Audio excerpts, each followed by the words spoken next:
L'art, pour moi, c'est un message universel. Et ce message doit transmettre une émotion. L'art, il faut qu'il y ait une création.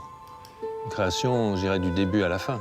Pour moi, c'est ça, l'art. Il y a une démarche bien en amont, de réflexion et de penser ce que ça va donner à la fin.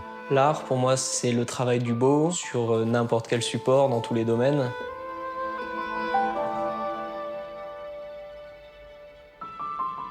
Il n'y a pas d'art sans création. Et cette création, pour moi, elle passe par un travail manuel. Donc pour moi, l'art s'apparente aussi au côté artisanal et artisan. Je ne me considère pas comme un artiste. Je fais ce que j'ai envie de faire, je fais ce qui me plaît. Et si ça peut inspirer d'autres comme moi, j'ai été inspiré par des peintres, des artistes. Ouais, j'aurais réussi tout ce que j'ai entrepris dans la vie. Moi, je me considère vraiment comme artisan. Aujourd'hui, on emploie le terme artisan d'art. Je me l'approprie aussi parce que je ne fais que des pièces uniques. Je crée, je transforme, mais quelque part, je reste humble parce que c'est toujours la nature et la matière que je sublime uniquement. En tant que graveur, je suis artiste juste dans la création de mon motif, de mon dessin, de mon ornement. Mais je suis surtout artisan d'art dans le sens où je dois maîtriser une technique pour exprimer mon art qui est la gravure. À l'artiste, il faut forcément l'associer au talent. Moi, malheureusement, je ne sais rien faire de mes 10 doigts, donc le talent, je ne l'ai pas vraiment. Donc c'est pour ça que j'utilise un appareil photo. Parce que j'aurais bien aimé savoir dessiner, ou savoir peindre, ou savoir modeler, mais j'habite dans un village d'artistes et je dois être le seul à pouvoir en être un.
Je fais des images documentaires, alors j'essaie de faire des images d'action.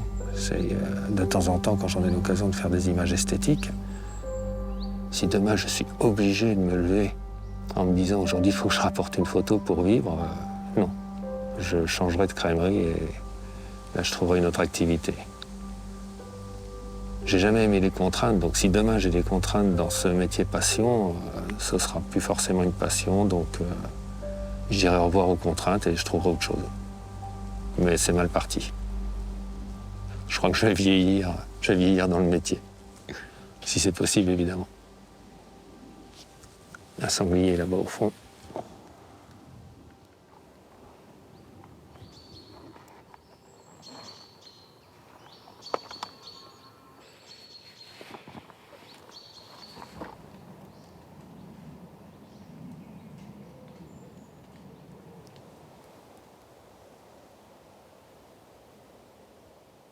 Je suis pas d'un caractère à m'émerveiller devant le moindre animal qui traversera une allée.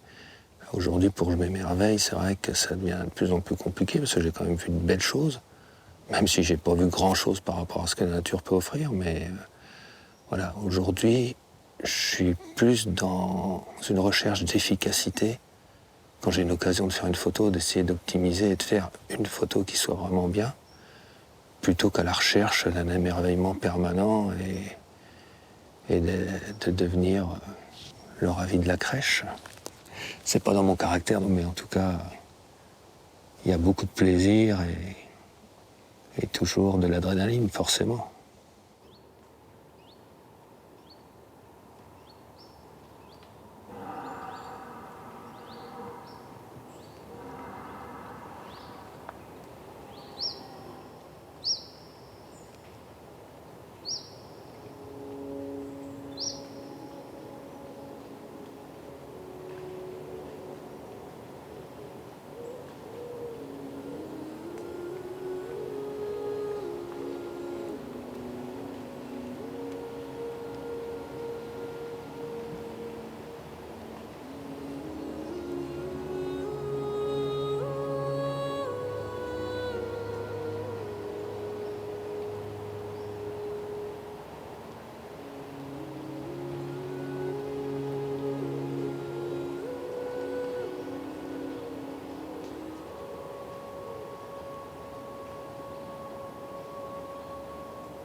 Je l'ai vu redresser le museau et essayer de reprendre le vent pour contrôler. Et sentant pas de danger, il a traversé tout tranquillement.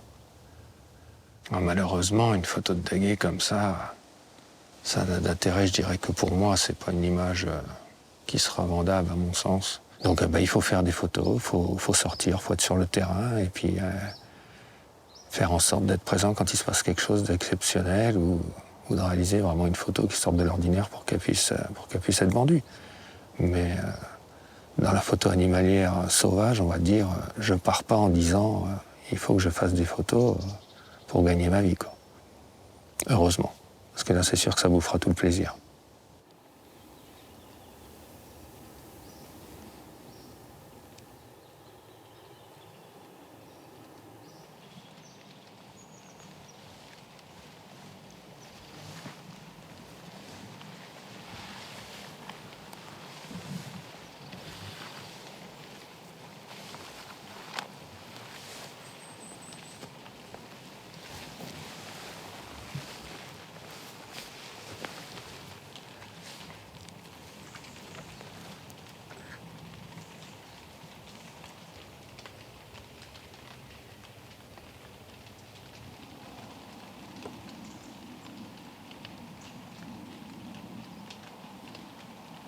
J'ai exactement la même démarche en photographie qu'à la chasse. Bon, aujourd'hui, je chasse beaucoup moins que je n'ai chassé, mais quand je chassais intensément, j'étais vraiment dans cette approche de la chasse où il faut être près des animaux. Bon, maintenant, même si je chasse encore un petit peu, la démarche est la même, mais la finalité pas tout à fait, puisque si demain je reviens, l'animal, j'aurai encore une chance de le faire. C'est la grosse différence. Pour moi, je fais de la chasse photographique plus que de la photographie animalière.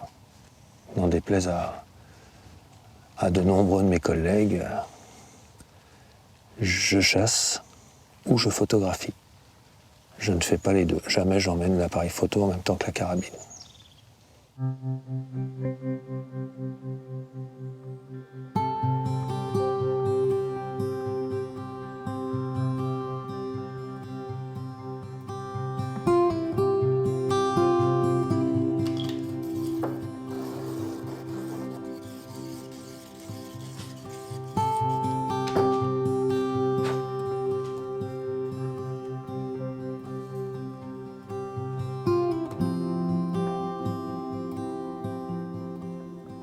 Le dessin, c'est quand même un plaisir personnel.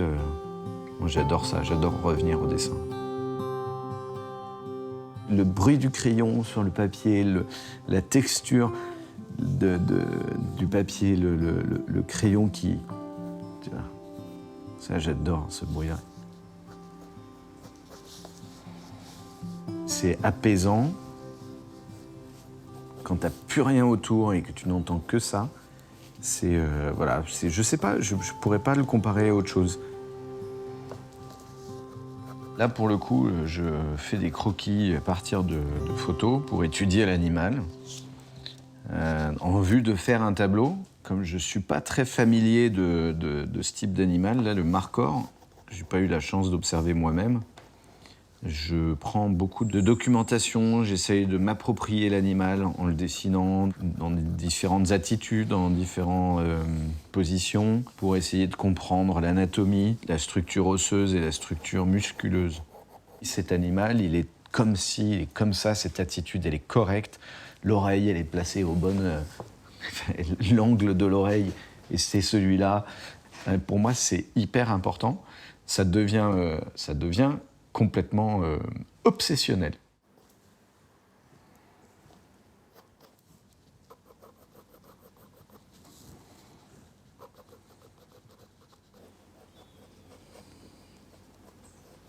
La chasse est à l'origine de ma passion pour les animaux, parce que quand j'étais gamin, j'allais à la campagne, j'allais au contact des animaux de la ferme, mais aussi et surtout à la chasse avec mon grand-père, avec mon père.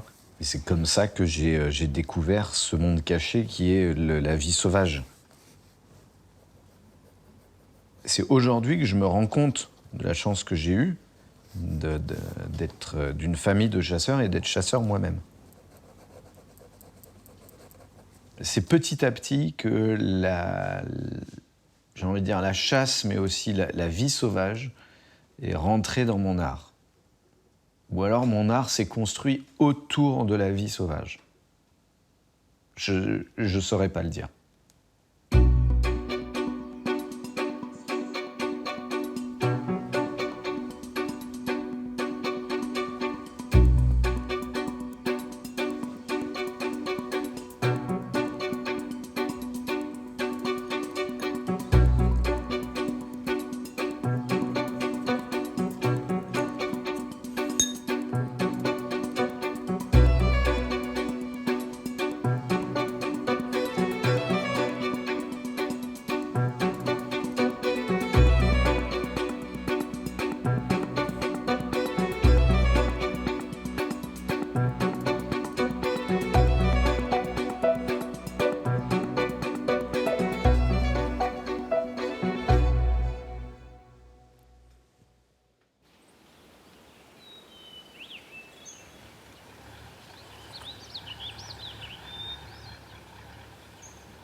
Je suis venu à la gravure parce que c'était la meilleure façon de mettre toutes mes passions dans un métier.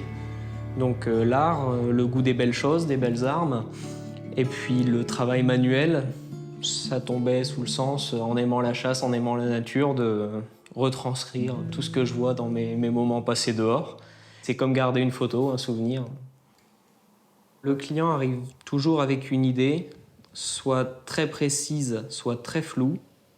Et à force de discussion, sans l'influencer, on arrive à trouver ce qui colle le mieux avec son caractère et sa personnalité. Donc là, l'idée, c'est de travailler vraiment le regard du buffle pour se rendre compte du contact que le client a eu. Ce qu'ils veulent mettre sur leur fusil, c'est un moment de vie privée, un grand souvenir. Donc à force de discussion, j'ai bien senti le face-à-face avec l'animal. Et en cherchant des photos, j'ai retrouvé l'attitude pour créer le dessin par rapport à ce qu'il a vu. Alors je fais des dessins perso en fonction de ce que je vois, de ce que je rencontre dans la nature. Quand je vais me promener, je suis inspiré, je cherche un combat de chevreuil, un vol d'oie. C'est tout des rencontres que j'ai eues et qui m'ont inspiré. Je fais mon dessin pour moi et si ça inspire un client, j'hésite pas à lui proposer pour le graver. En fait, choisir une gravure, c'est comme choisir un tatouage, c'est une personnalisation. On cherche un sujet qui nous tient à cœur et puis on trouve la bonne façon de le faire et après, on coupe. C'est comme le couper dans la peau en fait. C'est incrusté, c'est à vie, on ne peut plus l'enlever.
Donc là, je suis en train de choisir une corne de buffle qui vient du Mozambique, avec laquelle je vais réaliser une paire de lunettes. Moi, je fabriquais déjà des lunettes dans différentes matières, donc en bois, en acétate de cellulose, en corne, mais en corne uniquement d'animaux d'élevage, donc comme le zébu ou le buffle asiatique d'eau. Et un soir, lors d'un dîner chez un de mes clients, passionné de chasse en Afrique, j'ai observé tout au long de cette soirée un magnifique buffle, un massacre de buffles qui était accroché au-dessus de la cheminée. Et comme ça m'a pris. J'ai dit, écoute, ça te dirait pas qu'on le découpe pour tenter de faire une paire de lunettes dedans? Et il a fallu à peu près 48 heures pour qu'il me passe un coup de téléphone en me disant, allez, bingo, on tente l'expérience.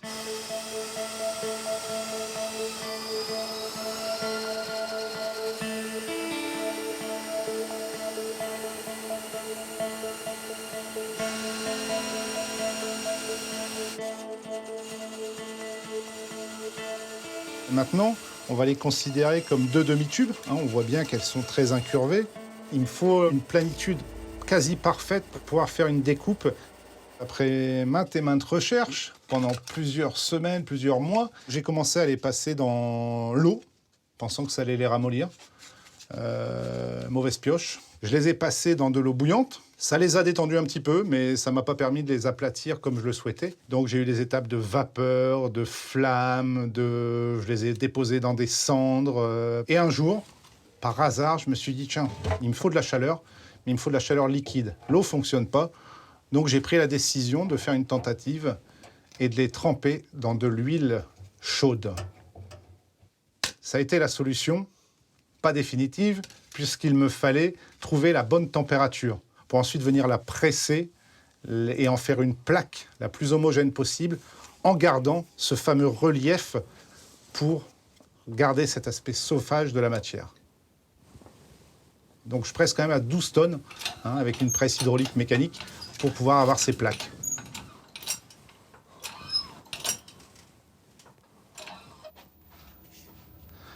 Donc voilà, ma plaque est prête. Je vais pouvoir lancer une découpe. Voilà,